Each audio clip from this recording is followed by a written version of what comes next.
jaay sama gars yi mooy nu ma ko waxee woon rek xare Badar ñu fa ñàkk seen bakkan tey bu ñu gisee diine islam fu mu toll Ismaïla Fil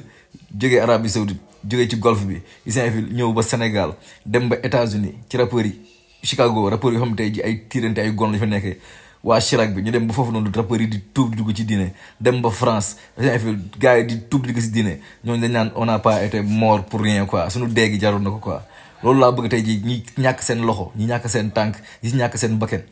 projet bi tey ji bañ a tas seen yaakaar ñu dem ba tey ji ba gis maanaam tey ji ñu dem hôpital boo ñëwee kenn wala laaj xaalis pour faj la dañ lay faj ba pare soo ko xool luñu modalité de paiement yi ñu dem ba maanaam tey ji maanaam waa àll bi bu ñuy wasin duñ jël di saret parce que am nañu hôpitaux yu baax foofu noonu waa àll bi duñu xaar ay forage non non eau douce la ñuy am foofu noonu waa Kaolack am eau douce waa Touba am eau douce yi naam seen boo defee examen boo defee concours am yaakaar ne on va prendre les meilleurs mais pas jël nañ ba pare loolu moo tax ñi projet bi moom loolu bu loolu amee rek maanaam tey ñi ñàkk seen bakkan ñàkk seen bras Ismaïla Fil dañ naan ça valait le coup quoi te loolu noonu mi ngi commencé quoi naam seen ñu ngi jël bale bi di bale bu ñu balee mënul seet ñu jël Caterpillar déji man je fais confiance à Diomaye je fais confiance à Sonko xam nga la man sama yaram day ñeme sama intuition da leen ñeme te xam naa ne barke alxuraanul karim ils ne vont pas décevoir wallahi ils ne vont pas décevoir ñi ay gor lañ te nag c'est le début du commencement noonu yi socc nii billaay socc yi di ngeen ko dencaat wala di ngeen socc ba mu jeex doo leen ree ngeen uti ay pat brosse ba mu jeex doo leen ree parce que c'est le début du commencement yéeg nañ dëkk bi duñ ko wàcc parce que yàlla way dëgg yi la àndal te dëgg rek moo ñu tax a jóg waaw incha allah yàlla baax na ñu ne woon xama Bamba ji du dem tey seen sëriñ ngi fi